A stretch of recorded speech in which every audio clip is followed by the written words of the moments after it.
Konco tani semua, kalau kita amati daun cabai ini nampak keriting atau biasa di Jawa disebut dengan daunnya puter. Nah, ini sebabnya apa ini konco tani semua?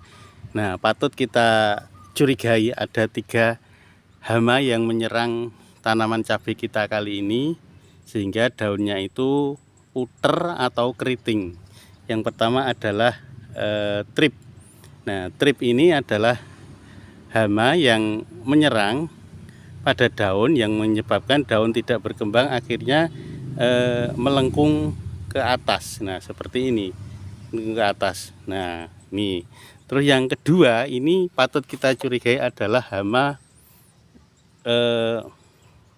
tungau. Nah, tungau ini juga menyerang daun. Nah, ini kemudian daun itu melengkung ke bawah. Nah, terus yang ketiga, kalau kita amati misalnya kalau di pohon cabai kita itu ada semut di sekitar daun, maka bisa dipastikan itu adalah hama apis yang menyebabkan daun ini kecil-kecil seperti ini dan tidak berkembang. Karena apa? Karena tandanya apis itu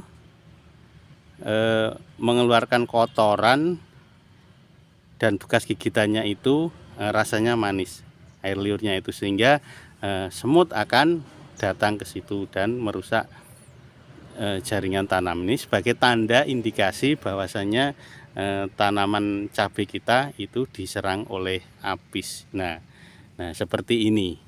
Ini nampak perbedaan daun yang agak bawah sama yang di atas. Yang di atas ini kecil-kecil keriting dan puter gitu ya.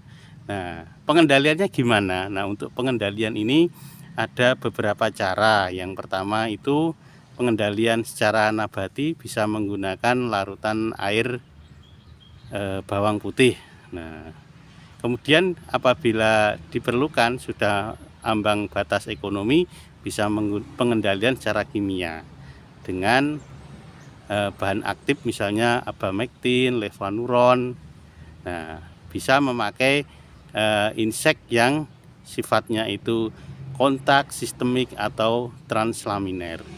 Nah, untuk mencegah agar tidak terjadi serangan trip, apis atau tungau tadi, maka yang patut kita lakukan adalah pengendalian sejak dini, terutama di fase vegetatif. Jadi setelah 7 hari setelah tanam itu sebaiknya dikendalikan dengan atau dicegah dengan bisa dengan cara nabati atau dengan kimiawi. Kalau kimiawi ya dengan bahan aktif seperti abamectin, levanuron tadi. Bisa yang sifatnya kontak atau sistemik. Nah, diulang nanti tiap 10 hari agar tanaman cabai kita itu bebas dari serangan kutu-kutuan tadi. Nah, juga bisa dilakukan dengan pengendalian yang sifatnya mekanis, misalnya dengan mulsa yang berwarna perak, sehingga pantulannya itu akan mengganggu pandangan mata dari si hama kutu tadi. Nah, ini teman-teman sekalian,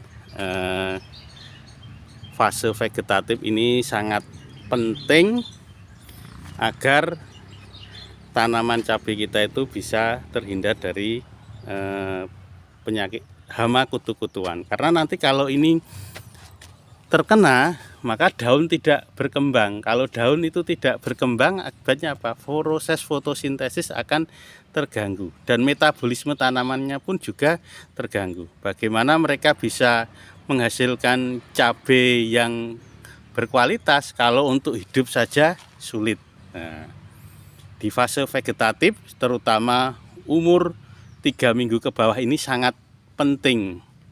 Pastikan tanaman cabai kita itu bebas dari serangan kutu-kutuan, baik itu trip, tungau atau apis. Nah, terus yang tak kalah penting adalah bagaimana sanitasi tanaman sekitar kita itu bisa bersih, sehingga hewan-hewan seperti itu tidak berkembang di lahan kita. Ya, Semoga bermanfaat konco tani semua.